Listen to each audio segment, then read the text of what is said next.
Hello everyone. आज की इस वीडियो में हम लोग स्टार्ट करने वाले हैं linear inequation in one variable. यानी यहाँ पे हम लोग लीनियर इन इक्वेशन को स्टार्ट करेंगे सिर्फ सिंगल वेरिएबल के साथ। और इसमें हम लोग सबसे पहले समझेंगे कि लीनियर इन इक्वेशन क्या होता है, साथ ही साथ उसका बेसिक कॉन्सेप्ट्स, और आगे इससे रिलेटेड वीडियो जो है इसके प्लेलिस्ट में आपको मिल जाएगा। तो आइए सबसे पहले हम लोग देखते हैं लीनियर इक्वेशन। पहले हम लोग देखते हैं linear equation in one variable. यानी सबसे पहले समझते हैं कि linear equation in one variable, और देन हम लोग इन इक्वेशन की तरफ बढ़ेंगे। तो linear equation in one variable में हम लोग जानते हैं कि ax plus b equal to क्या होता है, जीरो होता है। यानी linear equation in one variable का स्टैंडर्ड फॉर्म जो होता है ax plus b equal to क्या होता है, जीरो होता है। इसमें a और b जो आपका दिख रहा है रियल नंबर यानी कि कांस्टेंट होता है, बट a का वैल्यू जो है जीरो नहीं होता। चूंकि a के जीरो कर देने का मतलब कि प्रोडक्ट जीरो हो जाएगा, फिर वेरिएबल बचेगा नहीं, फिर आपका linear equation in one variable नहीं हो पाएगा। तो फिलहाल देखना है कि a का वैल्यू नहीं जीरो होना चाहिए, चूंकि x का कोफिशिएंट क्या है, a है। बाकी आपका b जीरो हो जाए तो कोई दिक्कत नहीं है। तो इसको हम लोग बोलते हैं linear equation in one variable. हम लोग पहले के प्रीवियस क्लास में भी इन सब चीज़ों को पढ़े हुए हैं। जैसे यहाँ लिख रहे हैं 3x plus 2 equal to zero, ये आपका linear equation in one variable हो जाएगा। हम लिख रहे हैं 3y minus 9 equal to zero, ये भी आपका linear equation in one variable हो जाएगा। 2x प्लस 13 इक्वल टू 4, ये भी आपका linear equation in one variable हो जाएगा। तो इन सबको हम लोग बोलेंगे linear equation in one variable. जैसे यहाँ पे हम देख रहे हैं कि हमारे पास एक linear equation in one variable में ax plus b equal to क्या है, जीरो है। तो इस सिचुएशन में हम लोग आगे बढ़ेंगे तो x equal to plus b इधर आके क्या हो जाएगा, माइनस बी हो जाएगा। तो x किसके इक्वल हो जाता है, तो माइनस बी बाई ए के इक्वल हो जाता है। यानी x का वैल्यू जो है माइनस बी बाई ए मिला, तो माइनस बी बाई ए को हम लोग क्या बोलते हैं, तो इस इक्वेशन का क्या बोलते हैं, सॉल्यूशन बोलते हैं। तो हम लोग पहले से भी जानते हैं कि अगर linear equation in one variable का बात हो रहा तो उस कंडीशन में नंबर ऑफ सॉल्यूशन कितना होता है, तो सिर्फ एक होता है। यानी नोट के तौर पे यहाँ पे लिख सकते हैं कि a linear equation in one variable, a linear equation in one variable has one solution. यानी अगर आपके पास एक लीनियर इक्वेशन है कितने वेरिएबल के साथ, तो एक वेरिएबल के साथ, तो उसके पास सॉल्यूशन भी कितना होता है, एक होता है। लेकिन हम लोग यहाँ क्या पढ़ने वाले हैं, तो हम लोग यहाँ पढ़ने वाले हैं linear inequation in one variable. तो आइए सबसे पहले देखते हैं कि क्या होता है। यानी यहाँ पे टॉपिक है आपका linear inequation in one variable. यानी लीनियर इन इक्वेशन को तो देखने वाले हैं कितने वेरिएबल के साथ, तो एक वेरिएबल के साथ। ध्यान दे के देखिएगा यहाँ पे, ध्यान से एकदम।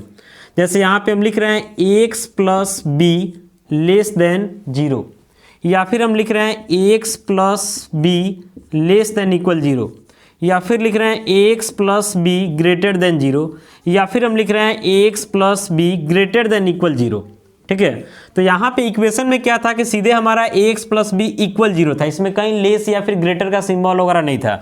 लेकिन इसमें देखना चार केस में बांट रहा है। पहले बोल रहा है कि ax plus B less than zero हो जाए तो भी चलेगा, या फिर ax प्लस बी जीरो से लेस या इक्वल हो जाए तो भी चलेगा, फिर बोला ax प्लस बी जीरो से ग्रेटर हो जाए तो भी चलेगा, और यहाँ बोला जीरो से ग्रेटर और इक्वल हो जाए तो भी चलेगा। इन चारों में कोई एक केस आ जाएगा तो हम लोग लीनियर इन इक्वेशन बोल सकते हैं। या फिर हम लोग ऐसे भी लिखते हैं ax plus B less than C, ax plus B, और में ax plus B less than equal C, या फिर लिख रहे हैं ax plus B greater than C, या फिर लिख रहे हैं ax plus B greater than equal C. इन चारों केस को भी हम लोग linear inequation in one variable बोल सकते हैं। तो दोनों एक ही बात है। कारण है कि इधर प्लस सी है, इधर आके क्या हो जाएगा, माइनस सी हो जाएगा, तो एक आपका रियल नंबर हो जाएगा, इधर क्या बचेगा, जीरो ही बचेगा। तो दोनों में किसी एक तरीके से हम लोग लीनियर इन इक्वेशन को लिख सकते हैं। यहाँ पे जो हमारा दिख रहा है ए और बी, ये सब कैसा नंबर होगा, तो रियल नंबर होगा, बट ए का वैल्यू जीरो नहीं होगा, क्योंकि वेरिएबल का कोफिशिएंट ए ही है। वेरिएबल का रहना जरूरी है, इसलिए जीरो नहीं होना चाहिए। यहाँ पे आपका ए बी सी तीनों रियल नंबर होगा, यानी कि कांस्टेंट होगा, बट यहाँ भी ए का वैल्यू जीरो नहीं होगा। तो ये हमारा हो गया linear inequation. In equation का मतलब एक तरीका से हो गया असमानता, जिसमें समान नहीं हो। जैसे देख रहे हैं ना कि यहाँ इक्वल नहीं है, लेस हो जा रहा। यहाँ इक्वल तो है, ठीक है, लेकिन इक्वल के साथ साथ लेस भी है, यानी सिर्फ इक्वल नहीं है। यहाँ ग्रेटर है, यहाँ इक्वल के साथ साथ ग्रेटर भी है, यानी कहीं भी सिर्फ इक्वल नहीं आ रहा, इसलिए इसको इक्वेशन नहीं बोलते। अगर इक्वल आता तो इक्वेशन हो जाता, लेकिन इक्वल नहीं आ रहा, इसलिए इसको क्या बोलते हैं, इन इक्वेशन। यानी इन इक्वेशन के सेंस में हमको चार सिंबल मिल जाता है। पहला लेस देन, दूसरा लेस देन इक्वल, तीसरा ग्रेटर देन और चौथा ग्रेटर देन इक्वल। ये चारों में कोई एक अगर सिंबल आ जाता है तो उसको हम लोग क्या बोलते हैं, लीनियर इनइक्वेशन बोलते हैं। इसमें सिर्फ एक वेरिएबल है इसलिए इसको हम लोग बोला लीनियर इनइक्वेशन इन वन वेरिएबल। तो आइए पहले इस पे कुछ एग्जांपल्स देखते हैं फिर हम लोग आगे बढ़ेंगे। जैसे हम लिख रहे हैं 2x + 3 लेस देन 0 तो हमारा एक लीनियर इनइक्वेशन हो जाएगा। या हम लिख रहे हैं x लेस देन 4 ये भी हमारा एक लीनियर इनइक्वेशन हो जाएगा। लिख रहे हैं mod x ग्रेटर देन 5 ये भी हमारा एक लीनियर इनइक्वेशन हो जाएगा, सब वन वेरिएबल में लिख रहे हैं। 3y + 9 ग्रेटर देन 4/3 ये भी हमारा इनइक्वेशन हो जाएगा। यानी चार सिंबल जो है ना, ये चारों में कोई एक सिंबल आ जाता है तो हमारा लीनियर इनइक्वेशन, अगर वन वेरिएबल है तो एक के वेरिएबल के साथ होगा, टू वेरिएबल है तो टू के साथ होगा। तो फिलहाल हम लोग वन वेरिएबल पे ही एनालिसिस कर रहे हैं। तो लीनियर इनइक्वेशन क्या होता है फिलहाल इतना हम लोग समझे। अब इसमें कुछ बेसिक चीज़ और भी है, इसको जानेंगे फिर हम लोग आगे बढ़ेंगे कि इसका सोल्यूशन वगैरह कैसे करते हैं, ये आगे के वीडियो सब में मिलेगा। फिलहाल इसमें कुछ बेसिक चीज़ अभी और भी है जिसका एनालिसिस करना है। तो आगे हम लोग बढ़ते हैं। तो यहाँ पर हम लोग देखेंगे सबसे पहले रिप्लेसमेंट सेट के बारे में। रिप्लेसमेंट सेट या फिर इसी को बोलते हैं domain of the variable, domain of the variable.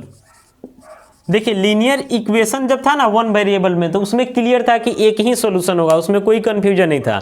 लेकिन इन इक्वेशन के सेंस में ऐसा नहीं कि कितना सॉल्यूशन होगा, किसी में एक भी सॉल्यूशन हो सकता है, किसी में नो सॉल्यूशन भी हो सकता है, किसी में इनफाइनाइट सॉल्यूशन भी हो सकता है, कुछ भी हो सकता है। क्वेश्चन देने के बाद ही कंडीशन पता चलेगा। जैसे एग्जाम्पल के तौर पर आपको हम बता रहे हैं कि एक लीनियर इन इक्वेशन ले रहे हैं x लेस देन 5, तो आप बताइए 5 से लेस में तो बहुत सारा नंबर है ना। तो यहाँ पे अब हमको क्लियर करना होगा कि x कैसा नंबर है। अगर हम क्लियर कर दे कि x नेचुरल नंबर है तो 5 से लेस में हमारे पास 1 2 3 4 हो जाता है। मान लेते हैं बोलते हैं कि नहीं x नेचुरल नहीं है, x हमारा होल नंबर है, तो तुरंत 5 से लेस में 0 1 2 3 4 हो जाता है। हम बोलते हैं कि नहीं x इंटीजर है, तब तो और क्लियर नहीं होगा, तब तो समझिए कि निगेटिव में भी बहुत सारा नंबर चला जाएगा। यानी यहाँ पे इसका सोल्यूशन क्या मिलेगा तो यही सब डिसाइड करेगा। तो रिप्लेसमेंट सेट का मतलब क्या होता है कि एक सेट हमको दिया रहेगा, या तो natural number, whole number, integer, real number, कुछ भी एक दिया रहेगा, और उसी सेट के तहत हम लोग उसको रिप्लेस करते हैं। यानी जो इन इक्वेशन है उसको रिप्लेस करके वैल्यू इसी सेट के तहत निकालते हैं। उसी को हम लोग क्या बोलते हैं, रिप्लेसमेंट सेट बोलते हैं, या फिर डोमेन ऑफ द वेरिएबल बोलते हैं। डोमेन ऑफ द वेरिएबल का मतलब इस वेरिएबल का क्या क्या वैल्यू आ रहा है वही इसका क्या कहलाता है, डोमेन कहलाता है। इसके बाद हम बढ़ते हैं सॉल्यूशन सेट में। तो इसी से रिलेटेड है सॉल्यूशन सेट भी, सॉल्यूशन सेट।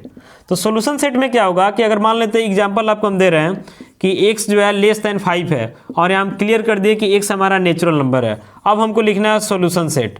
अब हमको क्या लिखना है, सॉल्यूशन सेट। तो हम तुरंत जानते हैं कि 5 से लेस में नेचुरल नंबर क्या क्या होता है, तो 1 2 3 4 ये हमारा सॉल्यूशन सेट हो गया। मान लेते हैं क्वेश्चन में इसी में बोले कि नहीं x जो है 5 से लेस है, लेकिन आपका x जो है एक होल नंबर है।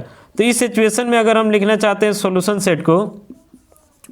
सेट को, तो हमारा नंबर कहाँ से स्टार्ट हो जाएगा, तो 0 1 2 3 4।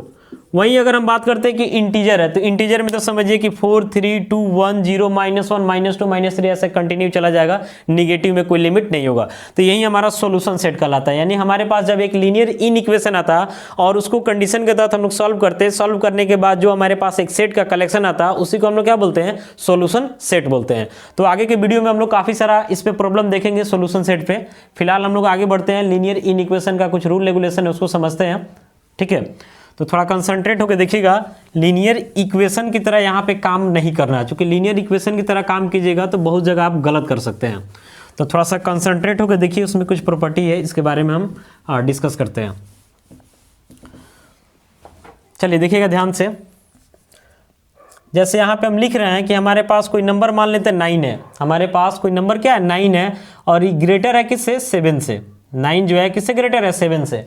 मान लेते हैं मेरा मर्जी किया कि नहीं हम दोनों तरफ जो है 2 ऐड कर दिए, दोनों तरफ कितना ऐड कर दिए, 2 ऐड कर दिए। तब भी आप देखिएगा तो 9 + 2 11 हो जा रहा है, 7 + 2 क्या हो जा रहा है 9, तब भी इस वाला पार्ट ही क्या है, ग्रेटर है। मान लेते हैं हम ऐसा करते हैं कि 9 जो है ग्रेटर है किससे, 7 से, और इस सिचुएशन में हम दोनों तरफ 2 माइनस कर देते हैं। कितना, 2 माइनस कर देते हैं। अब देखिएगा तो अभी भी 9 - 2 ग्रेटर है किससे, 7 - 2 से, चूंकि इसका वैल्यू 7 आ रहा है और इसका वैल्यू 5 आ रहा है।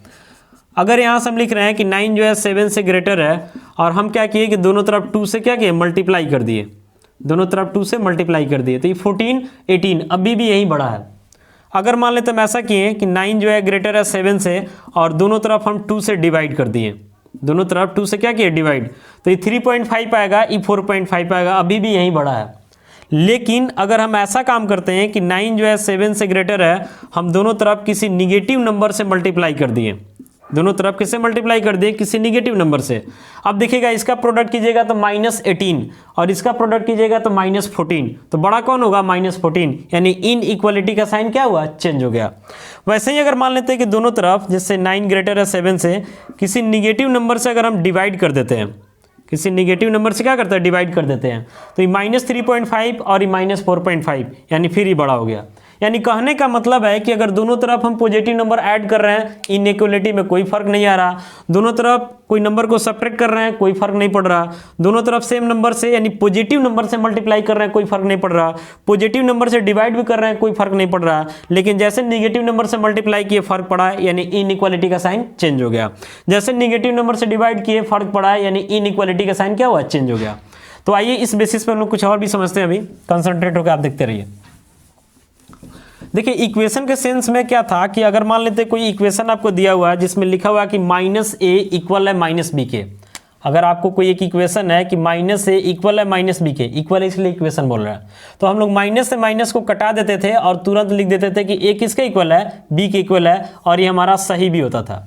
लेकिन इन इक्वेशन के सेंस में अगर लिखा हुआ कि -a ग्रेटर है -b से, आप सोचिए कि नहीं माइनस से माइनस हम कटा दे और तब लिख दे कि a ग्रेटर देन b, तुरंत गलत हो जाएगा। इसके पीछे का रीजन समझते हैं आखिर क्या है, ध्यान से देखिएगा। जैसे मान लेते हैं कि हमारे पास कोई नंबर है -9 और इधर नंबर है -10, आपसे पूछा जाएगा कौन बड़ा है, आप तुरंत बोलिएगा कि -9 बड़ा है। अब सोचिए कि आप दोनों को माइनस से माइनस कटा दिए, तब तो आप क्या लिख लीजिएगा कि 9 ग्रेटर देन 10, जो कि बिल्कुल गलत है, यानी एक्चुअली में बड़ा कौन है, तो 10 है। तो कहने का मतलब है कि इक्वेशन के सेंस में माइनस माइनस कटा लिए सही है, लेकिन इन इक्वेशन के सेंस में माइनस से माइनस कटाएंगे तो क्या होगा, गलत होगा। तो इन इक्वेशन में हम लोग क्या करते हैं कि अगर -a ग्रेटर है -b से, तो इस माइनस को हटाने के लिए हम लोग दोनों तरफ किससे मल्टीप्लाई कर देंगे, तो -1 से, दोनों तरफ किससे मल्टीप्लाई कर देंगे, -1 से मल्टीप्लाई करेंगे। तो जैसे माइनस से मल्टीप्लाई करेंगे हमारा इनइक्वालिटी का साइन चेंज हो जाएगा, तो हो जाएगा a लेस देन b। तो ध्यान रखना है कि इन इक्वेशन में माइनस हटाने के लिए दोनों तरफ माइनस से मल्टीप्लाई किया जाता है और इन इक्वेशन के साइन को क्या किया जाता है, चेंज किया जाता है।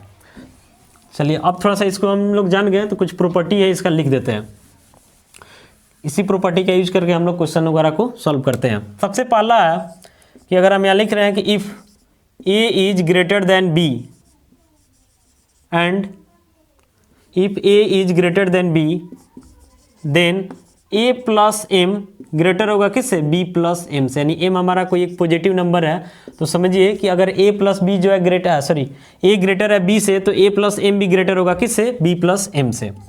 फिर ऐसे हम लिखते हैं कि इफ़ a जो है अगर मान लेते हैं कि लेस है किससे, b से, तो इस सिचुएशन में a माइनस m जो है ये भी लेस होगा किससे, तो b माइनस m से। अगर यहाँ हम लिख रहे हैं कि इफ़ a जो है ग्रेटर है किससे, b से, और दोनों तरफ मान लेते हैं हम m से मल्टीप्लाई कर दिए, m पॉजिटिव ध्यान रखिएगा, तो m जो है ग्रेटर होगा किससे, bm से। लेकिन वहीं अगर हम पहले एक बार डिवाइड भी देख लेते हैं कि a ग्रेटर है b से, देन a बाई m, ये भी ग्रेटर हो जाएगा किससे, b बाई m से, चूँकि m पॉजिटिव है। लेकिन मान लेते हैं कि अगर हम m को निगेटिव कर दिए या कोई दूसरा नंबर ले लेते हैं n जिसको हम निगेटिव कर दिए, तब इस सिचुएशन में क्या होगा कि अगर मान लेते हैं कि a ग्रेटर है b से, देन an जो है लेस हो जाएगा किससे, bn से। कारण है कि n हमारा कैसा नंबर है, निगेटिव, तो निगेटिव में हमारा इनइक्वालिटी का साइन चेंज हो जाता है अगर दोनों तरफ मल्टीप्लाई करते हैं। तो डिवाइड में भी मान लेते हैं कि a ग्रेटर है b से, तो इस सिचुएशन में a बाई एन लेस हो जाएगा किससे, b बाई एन से। तो आपको ध्यान रखना है कि अगर दोनों तरफ सेम नंबर हम इनइक्वालिटी में ऐड करते हैं, साइन में कोई फर्क नहीं पड़ेगा, सेम नंबर सब्ट्रैक्ट करते हैं कोई फर्क नहीं पड़ेगा, किसी पॉजिटिव नंबर से दोनों तरफ मल्टीप्लाई करते हैं कोई फर्क नहीं पड़ेगा साइन में, किसी अगर पॉजिटिव नंबर से डिवाइड करते हैं तो भी कोई फर्क नहीं पड़ेगा, लेकिन जैसे किसी निगेटिव नंबर से मल्टीप्लाई करते हैं दोनों साइड, इनइक्वालिटी का साइन चेंज हो जाएगा। जैसे किसी निगेटिव नंबर से अगर हम दोनों साइड डिवाइड करते हैं तो भी हमारे इनइक्वालिटी का साइन क्या होगा, चेंज हो जाएगा। तो फिलहाल इस वीडियो में हम लोगों ने क्या देखा कि लीनियर इनइक्वेशन इन वन वेरिएबल होता क्या है और साथ साथ क्या क्या प्रॉपर्टी इसमें होता है जिसके तहत हम लोग प्रॉब्लम को सॉल्व करते हैं। तो नेक्स्ट वीडियो में हम लोग कुछ प्रॉब्लम देखेंगे सॉल्यूशन सेट के बेसिस पे, और इसके बाद फिर और भी कंसेप्ट हम लोग देखते रहेंगे। तो इसके लिए आपको लीनियर इनइक्वेशन इन वन वेरिएबल का प्लेलिस्ट विजिट करना होगा। मिलेंगे अगले वीडियो में, थैंक यू।